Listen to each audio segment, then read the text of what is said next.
안녕하세요, 대파입니다. 자, 오늘은 토스나 핑크 같은 플랫폼 대출, 요즘 너무 많죠. 뱅크샐러드도 있고 핀다도 있고 그리고 더핀, 이렇게 되게 다양합니다. 근데 이렇게 플랫폼을 알아봤을 때 왜 선생님들한테 독이 되는지 말씀드려볼게요. 우선은 선생님들이 지금 대출 알아볼 때 신용점수 자체가 그렇게 높진 않으실 거예요. 근데 KCB가 700점대 이상이 돼야 보통 이 플랫폼 대출이 나옵니다. 대출이 몇 건 있으면 KCB 점수가 확 떨어지기 때문에 700점 이상을 유지하기가 좀 어렵습니다. 그러면 어떻게 되냐? 한번 조회를 하고 며칠 뒤에 또 조회를 하고, 조회는 여기서 단 한 번의 조회로 전체 금융사를 다 조회를 해볼 수 있다고 하는데, 사실상 금융사가 다 조회가 되는 거예요. 뭐 한 60개 이상이 조회가 한 번에 되는 겁니다.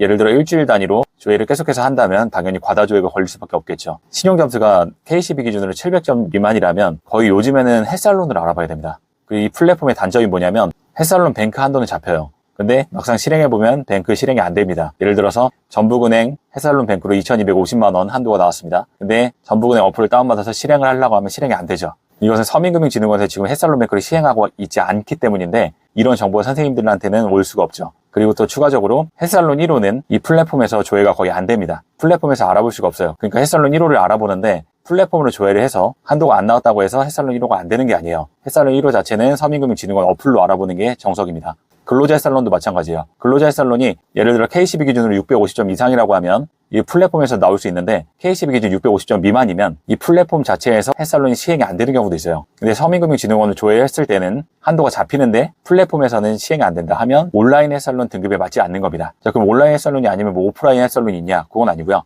근로자 햇살론은 온라인 햇살론 하나인데 이 온라인 채널이 두 개가 있어요. 온라인으로 바로 진행하는 다이렉트 채널이 있고, 저희 같은 상담사 통해서 진행하는 약간 우회하는 채널이 있죠. 근데 점수가 낮은 편이면, 서민금융진흥원에서 근로자 햇살론 한도가 나왔는데 점수가 좀 낮은 편이면 상담사를 통해서 진행을 해야 됩니다. 뭐 낮게는 KCB 500점까지도 나와요. 아니 근데 서민을 위한 정책인데 이렇게 등급 조건이 까다롭냐, 이럴 수도 있는데, 아쉽게도 지금 요즘에는 추세가 근로자 햇살론이 잘 안 나오는 추세예요. 자, 그래서 정리해서 말씀드리면 신용점수가 뭐 700점대 미만이라고 하면 굳이 이렇게 알아볼 필요가 없다는 거예요. 플랫폼을 통해서 알아보지 말고 차라리 서민금융진흥원 어플을 통해서 알아보자 이거죠. 서민금융진흥원 어플을 통해서 알아보는데 좀 애매하거나 헷갈린다 하시면 저한테 연락 주시면 되고요. 자, 영상이 조금이라도 도움되셨다면 좋아요와 구독하기 부탁드립니다. 감사합니다.